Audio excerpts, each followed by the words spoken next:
DraftKings.com NFL strategy show. We're talking Sims, baby. Here we go. Fun slate, 10 games, big trade. Chase Claypool to the Dolphins. Hold on to your hats. No, but we got a lot of stuff to talk about today. There's still some injury news that's kind of in flux right now that's up in the air. That'll certainly have an impact as we go throughout the week.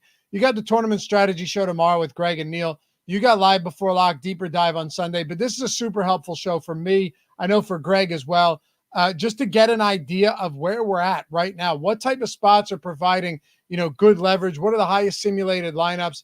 Of course, we're going to inject some of our own thoughts into this as well. And we're also, after this, going to go record the podcast exclusive episode, afternoon slate for Sunday. Now, if you don't listen today, no big deal, but make sure that you bookmark that. Remind yourself. So Sunday afternoon, things get a little squirrely. You know where to go. We'll get you in and out 25 minutes and you're set and ready for that afternoon slate. We've thoroughly been enjoying that because there's a lot of nuance to these 4-game slates. Oh, there's 4 this week and some really interesting ones like Denver and the Jets. Raiders going up against the Devontae Adams and Jair Alexander is going to be one hell of a matchup. I didn't think Alexander was going to play, but it looks like he is. Anyway, I'm Dave Loughran at Lafayette_D on the Twitters, joined by Greg Ehrenberg at G Ehrenberg DFS. 2 things before we get started here. 1, take a single second, hit that thumbs up, atone for your sins here this morning, and subscribe to the channel if you haven't done so yet. Help us on that big march to 100,000 subs. If you appreciate this content, you want to help support us, and you just want to see more of it, it's the best way to do so. And check all of our stuff out in podcast form. This will be there, our podcast exclusive, Apple Podcast, Spotify, wherever it is you listen. What's going on, brother? Not too much. We got some people in the chat talking about last night's thrilling Commanders-Bears game, which, listen, as much as I shit on the game on all my content yesterday, it might have been the best Thursday night game of the entire season. So it was definitely more entertaining than expected to be. And yeah, now we've got the Sunday main slate. And usually when we do this show, I've already recorded some content for the main slate using the Sims tool, which I haven't done leading up to this. So I'm really not sure what it's going to end up showing us, which kind of adds a little bit of a layer of fun to this for me, because I'm going to be surprised by the results along with everybody else seeing them for the first time. Yeah, dude. The veil will be lifted shortly, and I'm looking forward to it. Now, it's funny because I ran some lineups on my end. Now, Jacob, producing the show, ran them, and we're going to go off of that. We're going to share the screen with you, and we're going to walk through everything. But I see some Cousins, some Stafford, some Ryan Tannehill in there up against the Colts. All right. Yeah, that's going to be fun. So we'll dive deep into all of that. We'll talk about what we like here, what we don't. Where are you at on some of these QB +3 lineups that have been popping up? Because, I know it's a small sample size. We're only, 4 weeks into the season so far. The lineups, the lineups that have been winning, the Millies and these big single entry contests, a lot of them have been single stacks. And even the one, I can't remember, I think it was the Millie, it was that or the Big Spy that was 100K to first, had a double stack with Josh Allen, but it didn't matter. It was Josh Allen and Stephon Diggs because Dalton Kincaid was in the tight end spot, and you could have pretty much just thrown any random guy at mid 3K price point in there, and you would have gotten similar results, right? So what do you make of some of these QB +3 spots? They're intriguing yet equally terrifying for me. So we're not getting very much of them, at least for this slate. I know it's not exactly what you would ask, because yes, what do I think about those QB +3? But if you go back and look at our lineups on the other page, you'll see that, like, of our top lineups, there's one Lions as a triple stack. But of the other top 10 lineups, that's it. That's the only one. And I have found often earlier in the week when I'm running lineups through our Sims, I'll get to more triple stacks than what I actually get to on Sunday, just because there's more value that opens up on Sunday, and there's more ways to generate upside. Whereas sometimes earlier in the week where there aren't as many players rolled out and there aren't as many points per dollar, great looking value plays, it'll trend more to giving you QB +2, QB +3 stacks, because that's just the ideal way to generate upside earlier in the week when less value is available. In general, I don't really have an issue playing some of the QB +3 stacks, but is interesting to me. This is the least I've seen pop up in terms of top lineups at this point in the week. Personally, I'm happy to see it. I mean, maybe I'm just wrong, but at least this, again, very small sample, but you haven't needed it this year. I, I also wonder if another reason for that is like pricing hasn't been that difficult. Like you haven't needed to go crazy with some of these where it's like, you get a quarterback with his top receiver and then you go with just two other cheap receivers in there as well. It can work for sure. But do you not think it has to be kind of in the right mold for it to work? Like if you're talking about what team can win with a QB +3, don't you think it has to be in the right mold of how that team is kind of constructed? Yeah, so we had, if I remember correctly, we've had one slate that would have been optimal with a QB +3, right? The Dolphins 70-point game, where if a team scores 70 points, then that would have, like, I think if you had like a Tua, Tyreek Hill, although with that said, it would have been Mostert and I was going to Achane. say it would have been QB +2 running backs and a wide Yeah, receiver. so That's like, I mean, that's insane. yeah, still would have been an insane lineup, but at least for that slate, like, I mean, anything if you were super heavy on the Dolphins would have worked out on that sort of slate.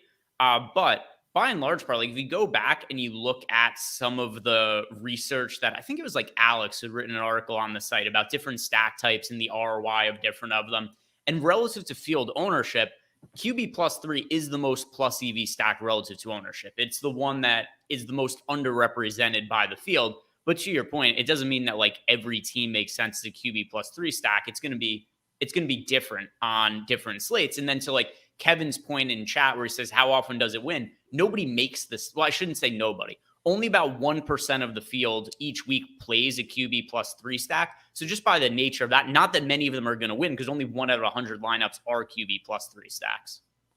Absolutely. Well, let's get into it. Happy to have you guys with us. Again, tap that thumbs up, subscribe to the channel. Much appreciated for all of you who support us week in and week out.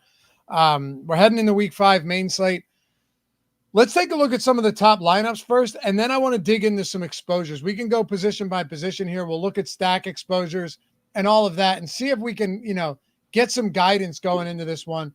Again, for those of you that are just jumping in on the slate this week, haven't watched the first look show, didn't watch the matchup show or the ownership show, no big deal at all. But a couple things to keep in mind here. T. Higgins, legitimately questionable, has not practiced yet.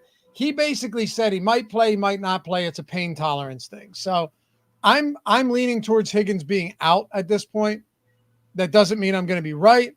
The Rams expect Kupp to make his debut this week. So Cooper Kupp's expected back on the field coming off the IR. Saquon Barkley is going to be limited, probably throughout the week. We'll see how he practices today.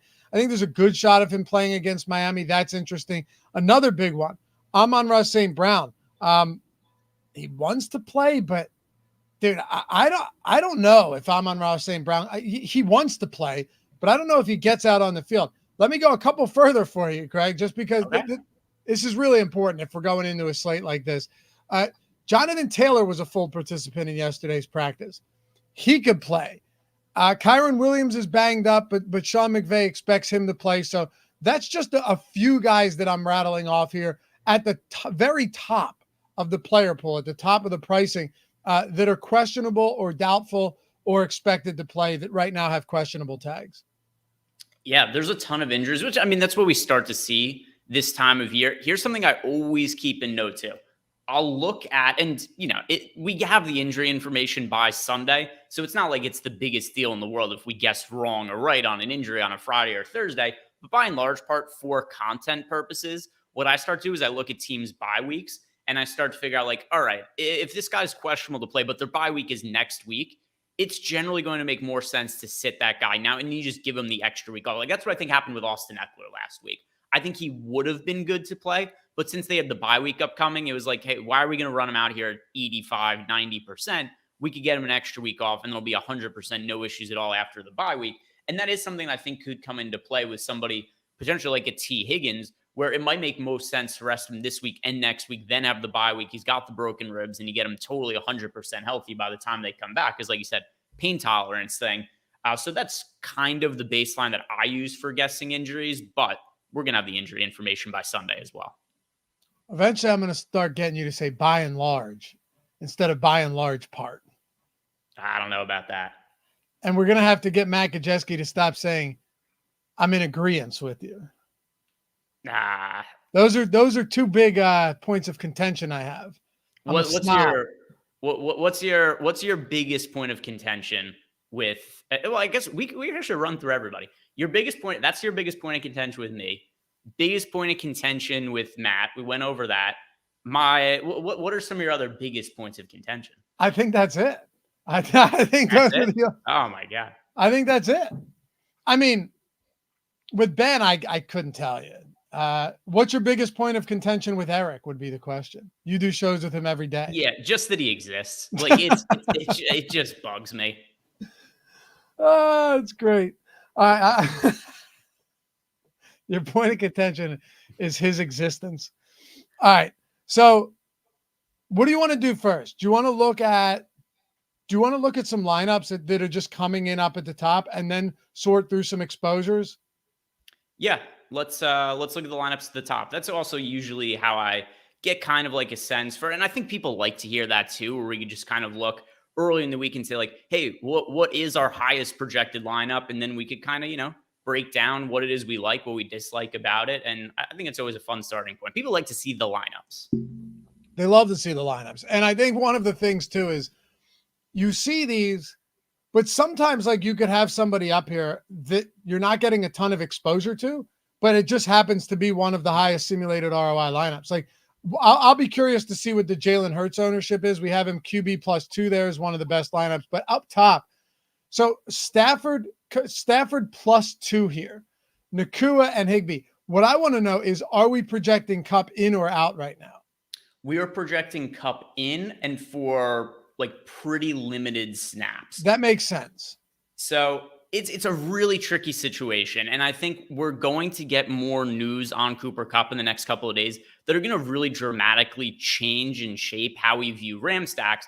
Because in a weird way, the more that Kupp plays, the better Stafford looks, but also makes his stacks less appealing because there isn't a scenario where I see Cooper Kupp playing 100% of snaps this weekend. And by 100%, I don't mean on the field average, but like his normal allotment of snaps and routes. I don't really see that being within the realm of possibility. The most ideal scenario for Ram stacks is that Kupp sits one more week, so we still have the target share going to guys like Nakua and to Higbee.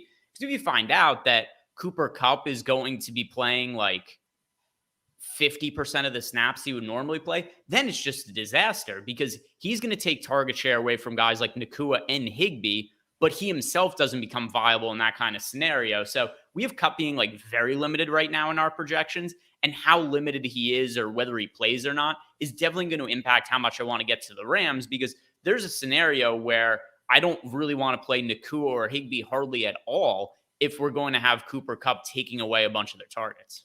I'm with you 100%. I mean, look, there was, I tweeted this the other day. I think it was me and Neil or Eric talking about this the other day, but that there was an actual headline in an article for the Rams Wire or whatever that was, will Cooper Kupp's return hinder Puka Nakua's progress?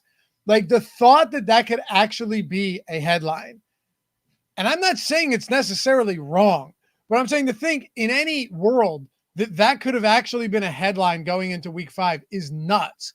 But yeah, you're right. If you have Cooper Kupp return and they're like, okay, he can play 60% of snaps. Well, 60% of snaps doesn't really mean much, because what happens if you play 60% of snaps, Greg, but you're out there for almost all of the dropbacks, for almost all of the passing plays? That's a lot different. You know what I mean? Like there's a lot of running backs out there that might play 40% of snaps, but then they get 20 carries in the game. So snaps to me, if you're saying like limited snap count, that to me is a little bit difficult. Now, obviously, if he's only out there on passing plays, it's going to be easier for the defense to understand what type, what they're getting there. But I still think there's some real concerns, because Puka Nacua and Kyren Williams and Tyler Higbee, specifically Puka Nacua, Kyren Williams I could go either way on, but with Puka, he's not priced like a cheap wide receiver anymore. I mean, what is he, 6,700? He's almost $7K. So you're paying, I won't say a premium for him, but if Cooper Kupp Cooper Kupp returns, even in like limited but not so limited fashion, that's a kind of scary situation to try and get right.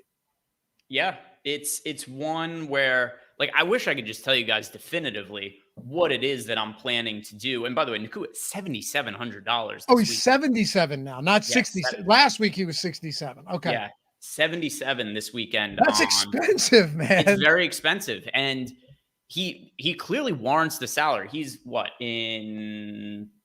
he's third in all of the NFL in receiving yards, and part of that's because DJ Moore is second, and DJ Moore's only in second because he's played one more game and he had 1 million receiving yards last night. So all players that have played equal games, you got Justin Jefferson's at 543 receiving yards, Nakua's at 501, Tyreek Hill's at 470. He has more receiving yards than Tyreek Hill to this point in the season. So obviously his price point is warranted, but it's warranted in the assumption that Cooper Kupp isn't going to cut into his production at this point, which he just has to. So if we were going to see Cooper Kupp play, which is still up in the air, whether he's going to play or not and what capacity he's going to play, it's just going to really be hard for me to back Nakua at this kind of price point. I'm with you. Would you consider, like, let's just say you're using our projections, or you're using custom projections, because you can use that custom projection option down there. Let's just say that, like, this doesn't really change projection wise. Would you consider deboosting guys like Puka Nacua? I would, for sure. Yeah, let's see what our projection is on Nacua. So I pulled up our projections page. We have Nacua projected for 17.94, and we currently have Cooper Kupp for 13 fantasy points. So okay, so what do we have Tutu Atwell for then, and like Van Jefferson? That's the question. Because I could actually see a path here where it just becomes completely the Puka Nacua and Cooper Kupp show. We have Atwell for 7.12. Okay. And we have Van Jefferson for 5.99. Okay. Relatively high total game. The question now just becomes, does Puka's ownership go through the floor if Cooper Kupp is back at that price point? Could definitely be a possibility. Let's see also the ownership that we have on all of these guys. Like Kupp, I assume, is nothing. There's no way people are really playing Cooper Kupp at any kind of rate. We have, Kupp project for 1.5% ownership. We have Puka Nacua projected for 7% ownership. So already pretty low. So I kind of get that then. I mean, you know what the problem for me becomes though, is like if I wanted to do this, I'd probably rather go with Cooper Kupp and Puka Nacua than Puka Nacua, but which, by the way, is going to be very costly because it's not like Kupp is discounted even remotely.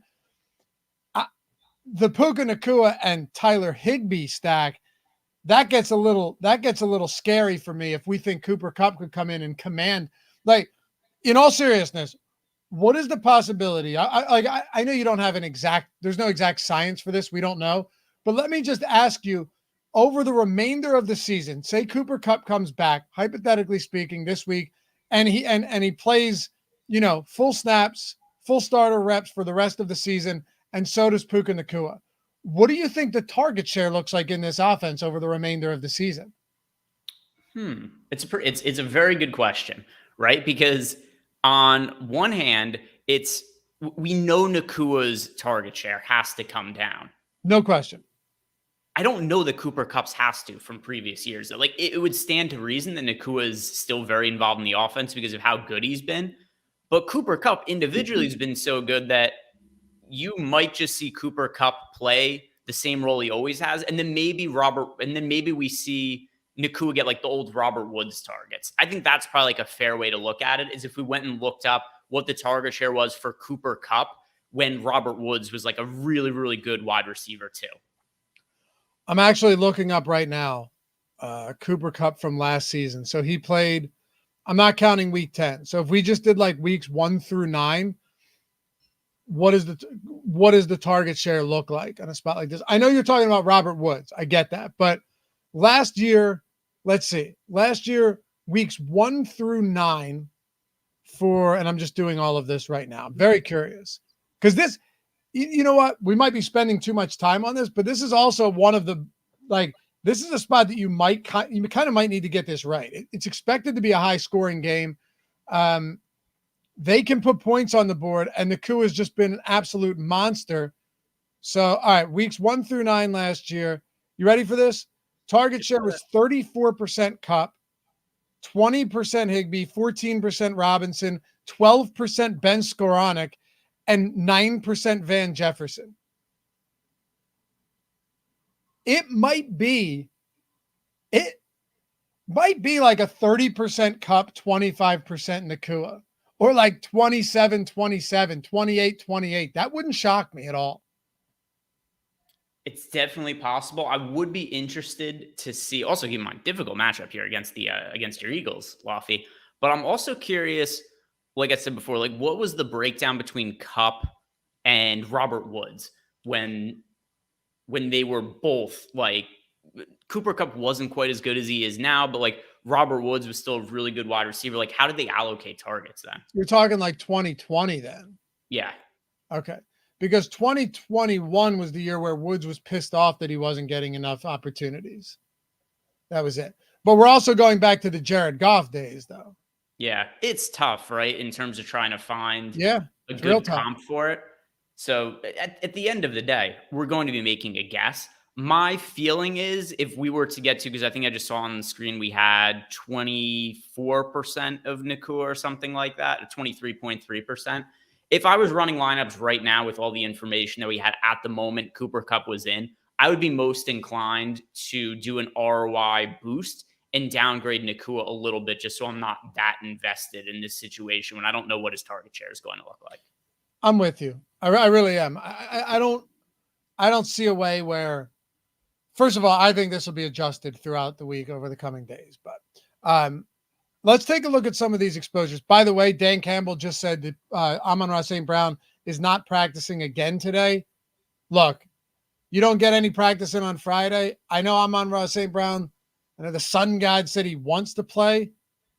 I want to do a lot of things. If you're not practicing on Friday, is it possible that you play? Yeah, sure. But I would lean towards no right now, Greg. And if that's the case, you're going to see some big change. Like, tight end position stinks. Yes, you have somebody like Travis Kelce. You have Hawkinson in that same game, but at this rate, you probably just go to Kelce. Sam Laporta starts to look really interesting if Amon-Ra St. Brown is out. Same with a guy like Khalif Raymond, who runs 50% out of his routes out of the slot. So does Amon-Ra St. Brown. I know it's a sim show, but if we're getting this type of news right now, we have to touch on it. No, totally agree. And actually, in light of that, Jacob, could you do a filter and just filter out, go by team and go to Detroit? Let's see what we're getting to from Detroit. All right. So at the moment, and by the way, this also kind of shows the trickle-down effect it would have on everything else we're doing, because Amon-Ra St. Brown is in 20% of our lineups right now. Like, that's a massive amount. So we're going to have 10-point favorites against the Panthers. Yeah. So we would have, and my assumption right now, like you, I think more likely to sit than play is Amon-Ra St. Brown if he's not practicing again on Friday. So if that's going to be the case, then Sam Laporta, who we're already overweight to, I assume he'd probably end up being my most roster tight end on the entire slate. We'd have more pay up options at wide receiver in terms of other places to get to. And then Josh Reynolds, who I know we're not getting that much exposure to him here, only, in a couple of lineups. But if he's somebody that we're already getting a sliver of exposure to with Amon-Ra St. Brown, and that could be somebody we end up with, in like 15 to 20% of lineups. Without question. I also think Khalif Raymond arguably becomes the best value receiver on the slate. He's $3,300. How much is Reynolds? Reynolds is 42. Yeah, not expensive either. Yeah. St. Brown's potential absence is big. All right, so let's do this. First thing I want to do, Jacob, let's clear those filters. Let's take a look at stack exposures. Before we do, guys, by the way, if you want to get access to this tool, to the contest generator, I can't say enough good things about the post-contest simulator either. I'm not sure people know how valuable that tool is. Like, Ben and I every Tuesday have been using that on the podcast exclusive to go over the winning lineups and look at what they're doing and look at what's winning, looking at what's working, and try and revise our own process based on some of these lineups and looking at the ROI, the simulated ROI, the actual ROI, all of that stuff. Been super, super helpful. Use that if you already have access to these tools. But if you're looking to get that, you want to get ownership, player projections, top stack tool, the boom bust tool, which many of these are simulation tools in their own right. Premium Discord, the lineup generator, all of our tools. There's no add-ons after this. Every single NFL tool that we have to build lineups, good plus EV lineups, and export them straight to CSV, all of it's right here. Sign up at ownersbox.com. We put the link in the description. We threw the link in chat. I know a ton of you guys, I was actually looking over some of this. A ton of you guys are taking advantage of the free week. Why would you not? Owner's Box, first off, the minimum deposit's $10 if you're going over there and you want to get a free week. But with the overlay that we've been seeing there on their flagship contest, right? Last week was 175K, 35K up top. Massive overlay in that.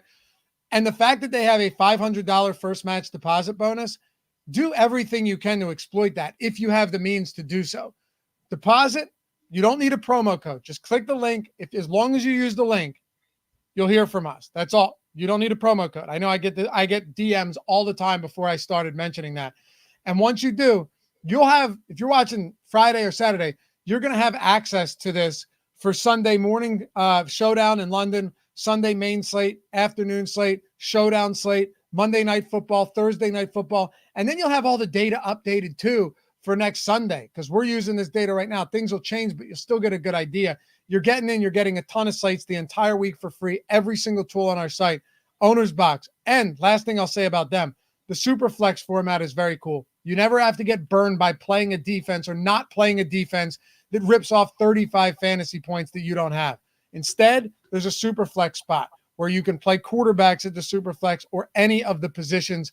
Very cool format. It's unsolved, so there's a lot of strategy and game theory that goes into that structure. But check it out over at ownersbox.com. Get your free week, and hopefully we'll see you over there. Jump in the Discord and be sure to say hi as well. Link in the description and chat. All right, let's start at stack exposures here and see what we got. You're right, not a ton of QB plus 3, which I'm happy to see. I'll be honest. I understand.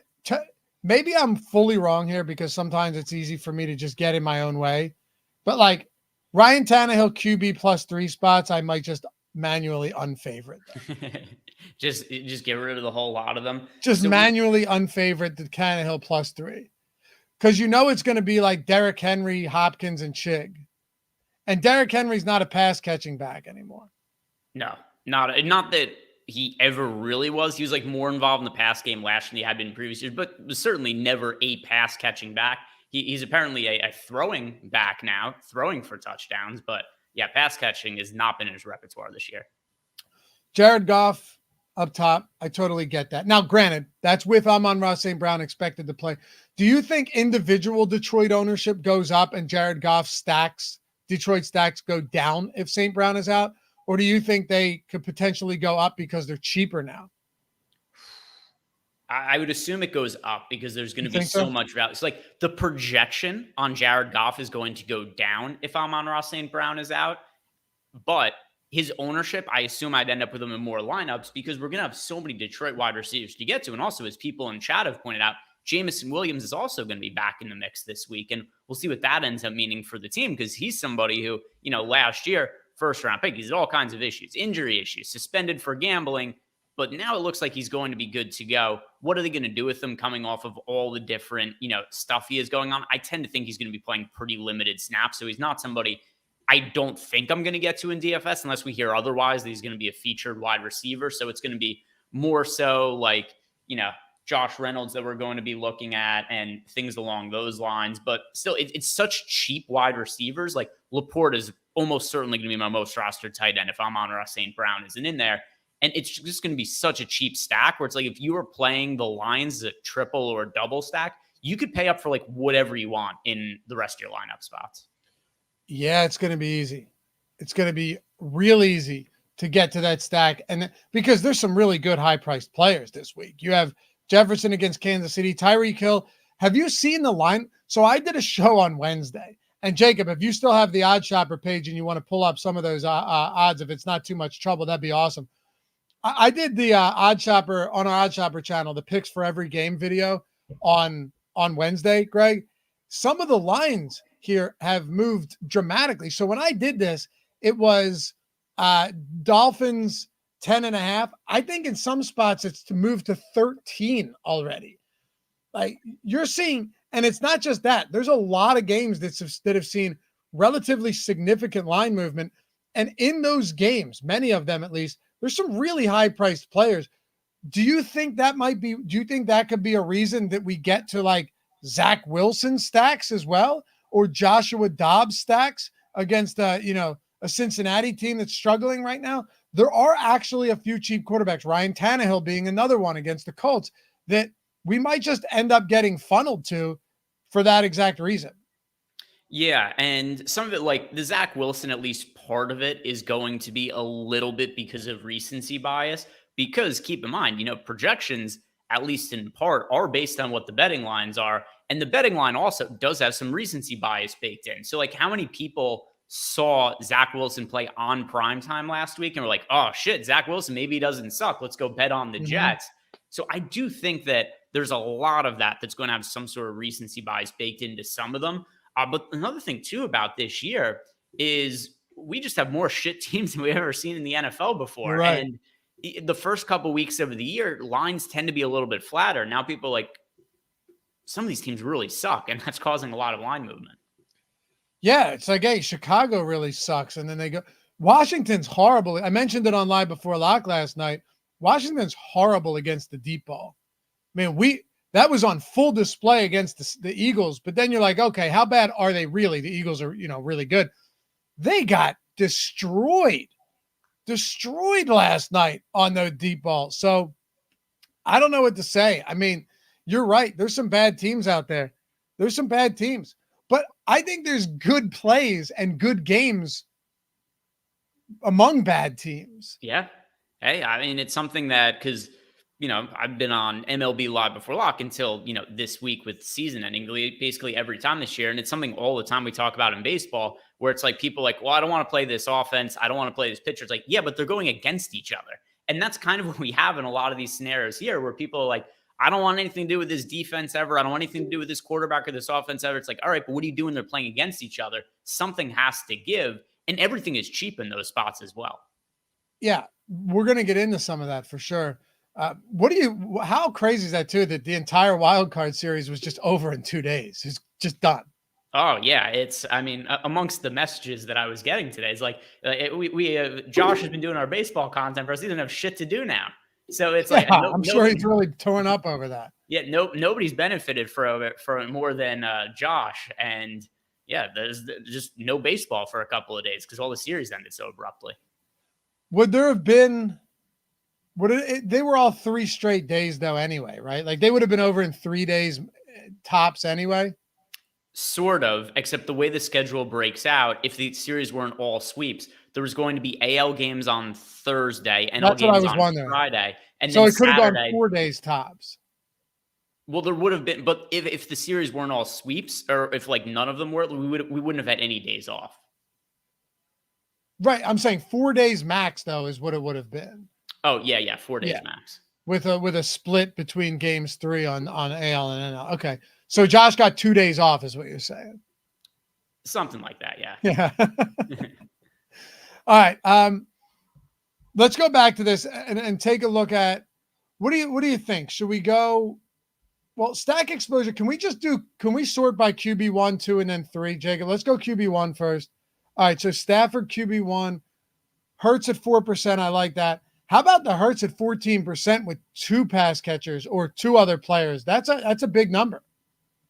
Yeah, I'm kind of curious to see what that is. I assume it's going to be a lot of Dallas Goedert probably in those lineups. We could sort by the Eagles. I agree. And I also think that changes if Amon-Ra St. Brown is out. Yeah, but I think that Dallas Goedert is like a peak buy low right now. He's super cheap in DFS. People are not on Goddard at this point. You're right. This is somebody who coming into the season. I'm trying to remember yearly ranks and best ball ranks. But Dallas Goedert was like the 4th or 5th tight end coming off the board in drafts or something like that. And now people have just like given up on him and he's super cheap. It's only been a few games. Dallas Goedert, I expect to bounce back. I think he's definitely a good buy low for this week. Also, a good way to save salary in some of those Eagles stacks. And then, just AJ Brown, Devontae Smith, they're always going to make some semblance of sense as well. Full agreement. It's an uncomfortable click with Dallas Goedert for sure because of how uninvolved he's been. But Sirianni has said, like, we want to get him more involved. It's just tough to get a guy like that involved where you go, all right, I'm just going to throw it up to AJ Brown and let him rip off 180 yards. Like that. That's tough. Can we go to Eagles exposure? So we'll get out of stack exposure there and toggle out of stack exposure, and then just go to team Philly. This will be interesting. So let's take some guesses. Don't even look yet. I'm going to go. I think we agree though. It's going to be Goddard, Brown, and Hurts, right? Unless you think we get a lot of Devonta Smith, but at his price, I think that's going to be tough. I'm going to say Goddard as the most rostered pass catcher with like a split of Devontae Smith and AJ Brown, just due to what salaries are. Okay. I think more Brown. All right. So you're definitely right. Goddard, we have a lot of right now, which I don't hate at his price. So Goddard, Hurts, Brown, and then trace amounts of like Swift and 7% Devonta Smith. I don't hate. I'll tell you what, if I'm playing 150 lineups, having 7% Devonta Smith actually feels kind of good to know that if he has that nuclear blow-up game, you have we've seen it happen before. Yeah, and I mean, we're right around even with the field on both A.J. Brown and Devonta Smith here. Overweight on Jalen Hurts, overweight to Dallas Goedert. This is, to me, like a pretty reasonable way to go about attacking the Eagles in what's a pretty solid spot. We have the Eagles, I'm trying to remember what their top stack odds are in our projections. I'm pulling up that page right now, but they were towards the top, if not the top team in our top stack odds. They are, number 2. We have, number 1, my bad. Yeah, we have the Vikings. Are they number 1? They are number 1. We've got the Vikings number 2, Eagles number 1 in terms of top stack odds, 15.6% chance to be the top scoring team on DraftKings this weekend. So are the Chiefs not number 1, namely because outside of Travis Kelce, it's just a shit show? Yes. You know what I mean? Like, yes. How popular? This is my concern. And I think, I want your thoughts in chat as well, guys, on something like this, because we talked about it yesterday. We talked about it all week long. How popular is the Mahomes, Kelce, and Rashee Rice stack going to be? It feels like Rashee Rice is the flavor of the week. And don't get me wrong. I think with how much of a mess it's been at receiver for that team, Sky Moore is just a wind sprint king out there. MVS has been a colossal disappointment since he came over last season. There's not a lot going on, right? Justin Ross isn't really playing.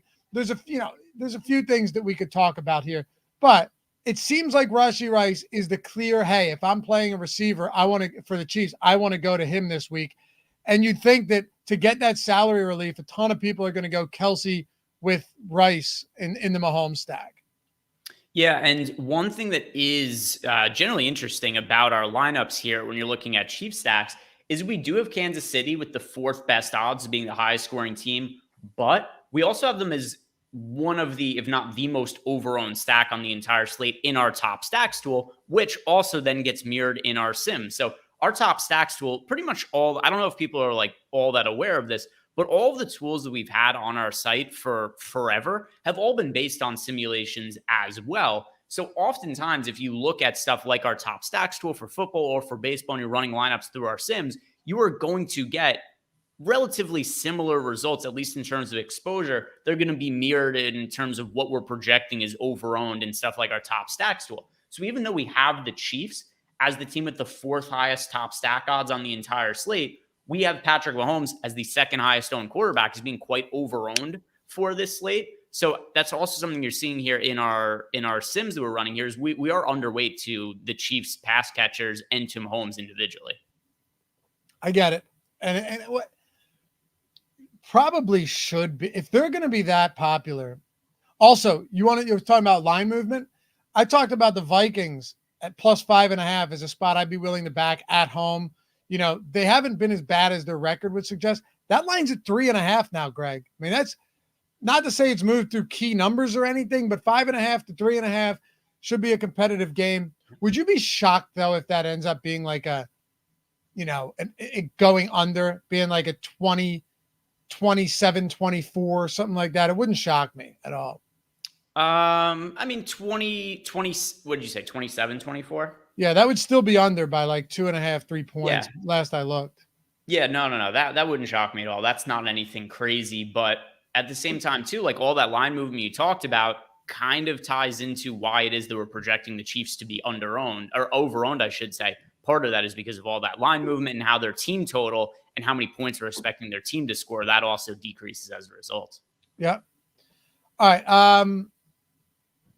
I want to go back to player exposures here and see what we're coming up with. So this is kind of my favorite part. It's like the big reveal. And now you get to see it firsthand too. Usually, from the videos, see, not exactly what you're going to get, but you have a decent idea of what players you're going to be most exposed to in some part, right? So if you've got, we'll go through the positions here. Let's go to running back and see what some of these running back exposures look like. I can't wait to see what the Mixon exposure is going to look like. Yep, I knew it. Mixon, A-Chain, Alvin Kamara, 28% Bijan. Man, this is okay. So scroll down, Jacob. Greg, this looks super heavily concentrated up top with a few guys. We've got wow. We've got like 4 guys we're overweight to, and then either neutral or underweight to everybody else. I'm manually boosting Breece Hall. Think this is going to be the Breece Hall week? I mean, I think if it's a better time than ever. Denver's allowing 5.6 yards per attempt. Robert Saleh, not to get too much into coach speak because it might just not mean shit, but he said he's no longer on a snap count.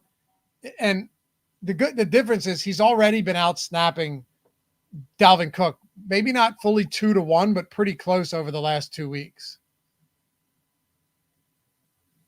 He looked really, you know what's weird? He looked so explosive in week 1, and we've gotten like kind of nothing out of Breece Hall since. He looked decent on the primetime game against the Chiefs last time out. But I do agree with you at the very least. Like if we're going to put coach speak and also align it with how he has looked physically, like at a certain point, he's going to get going. And it would seem to me that it would make most sense to at least try to up his workload in a favorable spot where he also has a pretty good chance to succeed. Yeah. All right. So check this out. This is the one spot that I am most torn on. I think probably of any spot on the slate. And I would imagine that much of chat either fully agrees with me or vehemently disagrees with me. Do we have any Raheem Mostert exposure right now? Probably not. Just knowing what our projections are much higher on HN this weekend. That scares me. That Achane out-touched him by 1 last game. And I know that Mostert had a tough performance, fumbled twice, lost one of them. But Greg, are we that convinced? Like Achane's averaging 11.5 yards per attempt, like 10 yards before contact average, which is insane. Not just insane, but completely unsustainable. He looks really, really good. But man, are we comfortable being that overweight on Achane and that underweight on Raheem Mostert when up until this point, even last week, from a touch standpoint, they basically split? And Achane, at least to this point, it's not like he's been incredibly efficient, but even last week, what was his final stat line? 9 carries for 106 yards? Yeah. And then in the first... 8, I think 8. Oh, 8? My bad. I oversold it. And in the first half, he had 2 catches. He had two rushing attempts and 2 touchdowns. So it's kind of, this is where it gets tricky to talk about, because if you say what he's doing is unsustainable, because it clearly is, if you like overstate it, then people make it seem like you hate him or that you think that he's like the worst player in the world, which is not what I think. But at the same time, too, if he's going to keep getting 8, 9 carries in a game, you just can't project him to do, significantly well for DFS purposes, because you can't expect that somebody's going to score a touchdown on 25% of their rushing attempts. And you also can't expect they're going to average north of 10 yards per carry, which is what he's doing over the course of the last 2 games. And he hasn't been popular in either of those 2 games. Now, all of a sudden, people are like, all right, we've seen it 2 games in a row. We're going to go buy in. I don't know that I want to go out and play a ton of Mostert, but I think I might end up coming in underweight the field on HN just because everybody seems so confident. And our projections too, by the way, that HN is going to be the guy this week. I think if anything, it's more likely to be the passing game of the Dolphins again. Yeah, you could look. I think that's a totally reasonable stance to take, that you just come in instead of trying to catch lightning, or instead of trying to get both things right, where it's like, all right, well, I don't think A-Chain is going to do well, but I think Mostert will. You're saying maybe you just come in underweight on both, or probably even if you're around the field on Mostert, it's not a lot of ownership, like what, 5-6%, but under the field on A-Chain. Now, look, I don't know if that's the right move. What I do know is that Mike McDaniel isn't exactly the most predictable guy. I think it's fair to say that. I really do. I listen, brilliant play caller. This team is built on speed. There's so much here. But, like, I don't know, man. You're right. It's 2 games, and then we're just kind of immediately assuming that this is 100% Devon A-Chain's backfield now. And right? It's not like Mostert's been shit this year. He's been really good too. I don't expect him to just get kicked to the curb. Last week was a rough game, but the whole team played poorly. I know A-Chain didn't. Okay. I get it. But that's still 1 week. If you wanted to go back to week 3, you'd go, hey, both of these guys, if you took last week out of the equation and just looked at week 3, because it's a small sample, the NFL season, you're going, all right, this is a split backfield. Or you'd be like, A-Chain's going to get more work, but Raheem Mostert's still the guy, maybe 60-40 split. And now what? 1 game later, we're going, this is completely Devon A-Chain's backfield. Yeah, it's a really difficult situation to project. And since the field, and by the way, everybody is super confident it's going to be A-Chain, like projections everywhere. Yeah. I might just be inclined to just manually deboost and change the projection of A-Chan just so I'm not crazy heavily exposed to him. By the way, a little fun fact here. Do you know who Mike McDaniel's best friend is? Is it an athlete? It's a comedian, Dan Soder. They grew up together. Oh, really? They grew up together as kids, and they were best friends growing up. And McDaniels goes to his comedy shows. Dan Soder's on the sidelines for a bunch of Dolphins games. Dan Soder's awesome, by the way. Yeah. I just thought that was a funny connection. I knew that I had no idea. Yeah, that's funny. It's weird. Dan Soder has odd connections for sure. He's also a big football guy. You know who his girlfriend is? Yeah, well, wife, Katie Nolan. Are they married now? I think so, yeah. Okay. Yeah, Katie Nolan. Was that Alex Baker's? Was that the girl that Alex? Who was the one that? No. Katie Bell was Alex. Oh, okay. That's Alex used to. That was a really funny bit. Alex used to tweet at her constantly trying to get into DFS, and she was also a really well-known model at that point. I don't even know what she does anymore. I don't see her come up in anything. But I didn't even know who she was. She was. I want to say she was in a music video or something like that. That maybe was. Is she the same one that was in Harry Potter? I just looked it up. No, that's. Oh no, that's a fictional name, Kate. I've never seen Harry Potter. There's a Katie Bell in Harry Potter. Yeah, I don't know, but I remember that. I do remember that. Yeah, that was one of my favorite DFS bits. Was Alex tweeting at her every single slate and her never responding. I wonder what she thought if she was seeing that stuff. I don't know. Probably just she probably thought he was Alex Caruso. She was like, "Oh look, another NBA player messaging me." Yeah, Soder was just on Tim Dillon's pod. It was really, really good too. If you haven't checked that out. All right, what else do we want to look at here? I think there's a few other things. Ryan said Lafayette is the best D under 3K. The Cardinals this week. It depends, man, because honestly, Cardinals defense might get some ownership. The Steelers defense is down there, sub 3K. Ben said I think he was willing to play the Rams. Titans down there. Yeah, I don't know. A ton of Titans here. I put very little thought into my defense exposures. That's one thing where it's just whatever the data gets me to a defense. I hate defenses. Whatever it is what it is. And then whichever random team scores, 2 defensive touchdowns and breaks slate, I just hope I'm overweight. There's so little game theory and skill, in my opinion, actually goes into defenses. It's just the dumbest position. Owner's box, man. No defense. Yeah, true. No defense No on owner's defense. box. No defense at all there. Yeah. Go to wide receivers.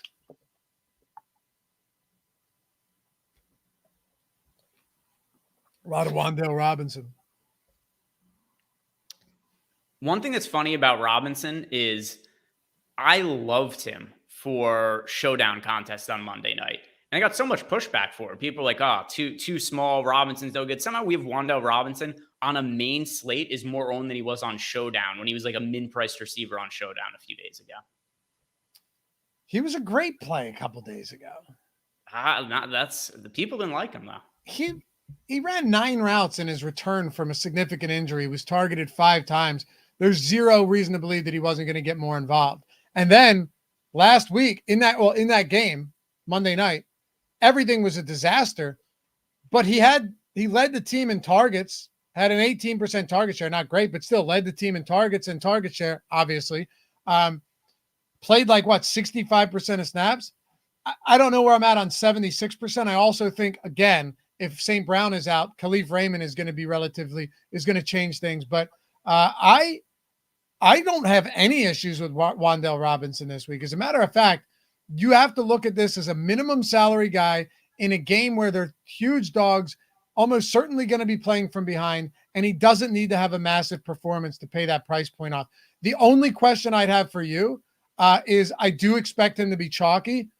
Do you think this is one of those spots where it's almost just smarter to come in way above the field or way under the field, match the field? Because a guy like this, he shouldn't be 3K, but he also shouldn't be a 5K receiver either, just based on how bad the offense has been. I kind of think he should be 5K, and I think he's going to be more expensive than that going forward. I wonder. I put him at 4,500. I think that's a good price. What was his price last year before getting hurt? I have no idea. Let's see. I'm going to look this up right now. Because the biggest thing with Robinson is just going to be workload. Because we've seen so far, when he's on the field, Daniel Jones targets him. And there's a couple of things going on there. Number one, the Giants suck. They're going to be trailing in a lot of games, especially the next 2 weeks. They're playing the Dolphins and the Bills. The other point of this, too, is the Giants have nobody else to throw to. They're so devoid of talent at pass catcher that Robinson could just end up demanding a massive target share. So his last game he played in last year,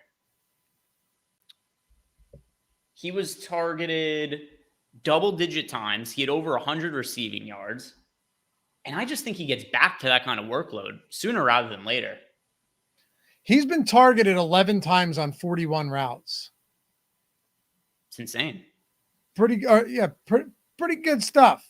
So we'll see. I don't know. I guess ultimately at that price, I totally get it. Jefferson, a lot of Garrett Wilson. I'm fine with that at 6K, which is surprising to me that we get so much Garrett Wilson and so little Breece Hall. Yeah, we have Wilson project for 15.73 fantasy points. I think right now you make case maybe we're a little light on projecting Breece Hall. I think we have projected for like 12.5 fantasy points. So it's definitely a thing where like if you just had him project for like 2 more fantasy points, he probably shows up like fairly meaningfully. Yeah.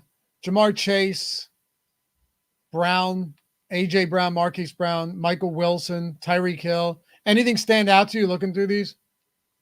No, and because just people also kind of in the chat talking about, like Kevin Joe said, the fact that you guys are talking about a Giants wide receiver suspect. Well, the Giants are going to throw the ball this week. There's no doubt about that. They are 12-point underdogs to the Dolphins. And the Giants are still expected to put some points up on the board this weekend. This is the only guy who Daniel Jones is reliably targeting right now. He's min-price at 3K for Wan'Dale Robinson. Last week, 6 targets, caught 5 of them for 40 yards, puts up right around 10 fantasy points. Like, that's a decent game at his salary right now, and his workload's only going to increase. The guy that won the Millie had I'm mixing up if it was the Spy or the Millie. Ben and I went over it on Tuesday. You can check out our podcast exclusive. It was a really good episode. I'd love for you guys to check it out and let us know what you think. Apple Podcast, Spotify, wherever. It's like 30 minutes long. It's short. One of the big tournament winners had Calvin Austin, like Pat Freiermuth, another Joshua Palmer, and then one other guy that my point being, Greg, Calvin Austin had like 5 or 6 fantasy points, and he was cheap enough to get you to those mega explosion games from the big guys. I'm not saying that's ideal, but if you told me, forget about what team they're on. If you told me that a team had guys like Isaiah Hodgins and Darius Slayton and Paris Campbell and guys who just like on many other teams, they wouldn't even be a wide receiver 3. They might be a wide receiver 3 at best. Wan'Dale Robinson, a guy that they spent pretty decent draft capital on a couple of years ago, but has been dealing with injuries. Clearly, Daniel Jones wants to target him. You know, he's targeting him on over 25% of the routes that he's run through 2 games. He's as cheap as you can possibly get. And then you tell me that they're probably going to be playing from behind. They're going to be forced to throw. I don't even care how bad that offensive line is at this stage of the game. I'll take a potential 6 or 7 targets, maybe more, from Wan'Dale Robinson at minimum salary. Sure, all day. Yeah, that's how I feel as well. It's just a price point, which you had mentioned before as well, is like, it's not like because you had said that you don't expect him to be, a super expensive receiver, but even if you just assume that this guy should be $1,500, $2,000 more expensive, there just aren't that many just pricing issues on the slate, and he's just priced incorrectly. Ask yourself this question. Forget about the team. Just look at what we've seen. Should Wan'Dale Robinson be the minimum salary? Should he be as cheap as it gets? Absolutely not. No. Like even if he was 4K, he might have some ownership. That's where it's at. Even if he was 4K, he might get some ownership. Muhammad Prince, welcome to the team, brother. Nice. Glad to have you here. We don't have Chris Williams and Houday. There's another guy, Houday, I forget what it was, just dropping free memberships all night last night. But yeah, you guys want to join, hit it down there. All right, so let's put a bow on this for all 300 plus people watching. And shout out to everyone who hit that thumbs up and subscribe to the channel. You guys help keep the lights on for us. You guys can ignore the next minute of this. But if you were in one of these 6 states, I would highly suggest not ignoring this. All right. If you haven't taken advantage of this, Colorado, Ohio, Virginia, New Jersey, Iowa, and more important than any of the others, Kentucky. If you're in one of those 6 states, Bet365 has an offer right now where you we have the link in the description. Jacob can throw it in the chat. You click that link. It takes you 2 minutes to sign up and deposit, verify yourself, whatever. You go in there, you bet $5, and win or lose, you get $150 in bonus bets. Now you deposit 10, only have to bet 5 of that. Put it on whatever you want. Now it's $5. The best approach here, fellas. You go in and you rip off just a mega, like 10 leg parlay. And if you hit it, you're rolling in it. If not, you got $150 coming in on the other side. Doesn't matter. Win or lose, $150. If you're in Kentucky, it's bet $1 on a $10 deposit, only 10% of it, and get $365 at Bet365. Just think of it this way, right? Let me crystallize this for you. Let me put this in perspective, okay? In focus. If it takes 2 minutes to sign up and do all that stuff, you're making $150 in 2 minutes. You're making $75 a minute, right? And there's really no other option. This came across your table anywhere else, you're like, yeah, I'll do that because it's $150 I didn't have before on a $5 bet. If you're in Kentucky, it's 1 in the 365. Link in the description and in the chat. Get in on this. They're constantly changing it. Kevin Joseph said, who lives in Kentucky? You'd be surprised, dude. Kentucky just went live, sports betting, and people are very stoked on that. Don't be so quick to judge, fella. Beautiful landscape, natural landscapes in Kentucky, by the way. Go look at Kentucky, man. People shit on Kentucky. I'm telling you, I wouldn't mind venturing down there one day, checking out many of their fine distilleries as well. But I digress. All 6 of those states, Colorado, New Jersey, Virginia, Iowa, Kentucky, and the other one that I forgot to say, but I mentioned earlier, Ohio. 5 in the 150 or Kentucky, 1 in the 365. Link in the description and in the chat. Check it out. Must be 21 years or older to gamble. If you or someone you know has a gambling problem, please call or text 1-800-GAMBLER. I think it's 18 or older in Kentucky, by the way. All right, let's go. Talk to me about your favorite kind of your favorite builds for this slate. Now that we've seen exposure, now that we've seen the lineups, now that we've seen the stack exposure, what do you feel best about? What worries you a little bit if we were to recap everything we talked about from this show?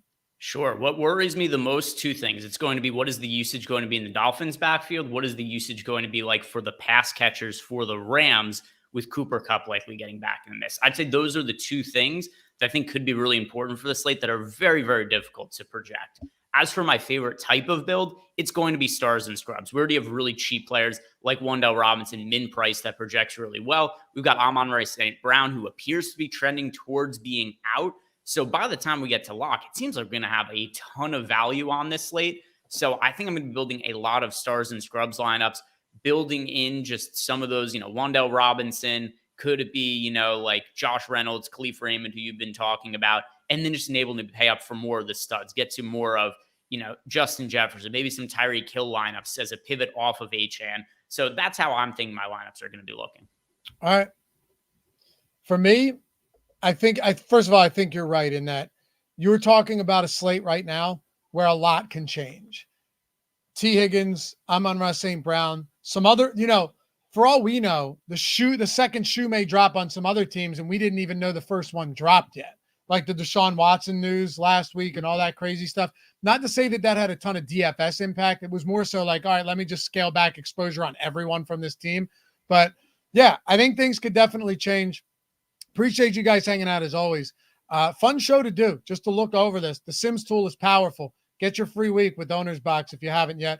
Or if you want the month, all of our links in the description. Sims Max, Sims Data, depending on what you want to spend, what stakes you're playing, how often, how much you're playing. We got you covered on all fronts. But you guys are the best. We'll see you back here soon. 1 sec, Loughran, before we go.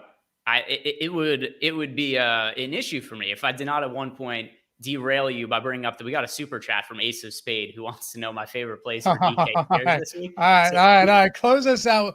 What a way to end the show. Let's go. All right. So DK tiers, Lofty's favorite DFS format. So Ace of Spade, tier 1, Jalen Hurts. I have him edging out Patrick Mahomes for the week. Tier 2, Justin Jefferson, because he's Justin Jefferson. He's just better fantasy pass catcher than everybody else we have out there. Tier 3, I like Jamar Chase. And by the way, this is how hyped up Achane has gotten at this point. Tier 3, we have like Jamar Chase and Achane in the same exact tier. So Jamar Chase in tier 3. Tier 4, Alvin Kamara. Tier 5, Kirk Cousins. Tier 6, Joe Mixon. Tier 7, DeAndre Swift. And then tier 8, DeAndre Hopkins. Well, there you have it. What a better way to end the show. Follow Greg at G. Ehrenberg DFS. Me at Lofty_D on the Twitters. LOUGHY_D. We're going to go and record a podcast exclusive segment right now that you can only find on our podcast platforms. That'll be up in probably an hour. Make sure to join us for that. Hit us up on Twitter. Come say hi and join Greg and Neil back here tomorrow on the Tournament Strategy Show, leading you guys into Sunday. Appreciate you watching as always, guys. We'll see you back here soon. Peace.